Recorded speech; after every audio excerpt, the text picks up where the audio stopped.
up over 700% in the last 3 years. Some people might look at those things as bad things. Not the self-loathing, self-hating Crammer. Apple is a growth stock. Growth stocks tend to go higher. I call them winners. If investing were like baseball, then buying a high growth stock would be like betting on a team that's won the World Series 3 years in a row. It's a good team. It can probably do it again.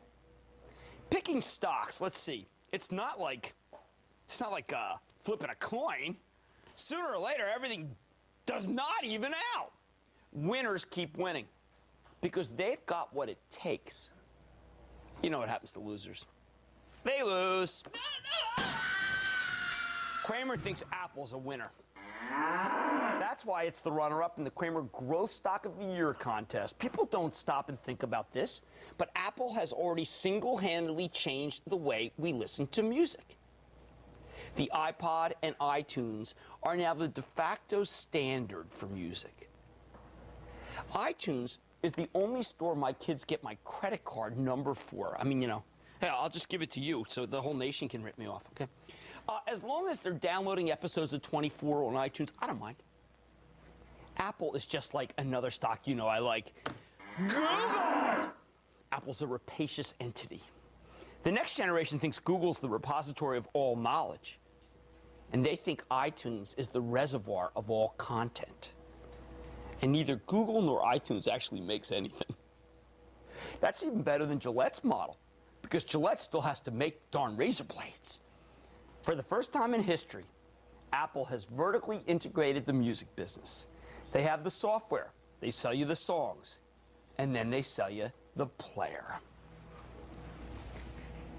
Yeah, boy, I'll tell you, they got the edge on everybody. I mean, like, remember the Discman? Hey, the password is fungo.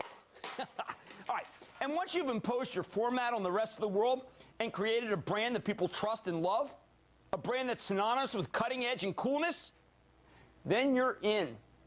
Apple is one way, without Juvederm, without Restylane, without Botox, for this 62-year-old to look cooler than his age. Now, do you know anyone in the world who would buy a Zune over an iPod? Even if the Zune were a better product across the board, it wouldn't matter. People want iPods. Sorry, Microsoft. Zune. Apple had you beat before you hit the market.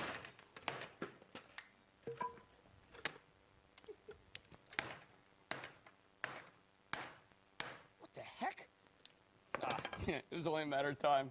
If you think of Windows as an operating system, think of Apple as an operating platform, where the iPod and iTunes are the foundation. People act like that's the past. It's not. An iPod only lasts 2 years, and Apple comes out with new models annually at the least. They'll be selling replacement iPods for years.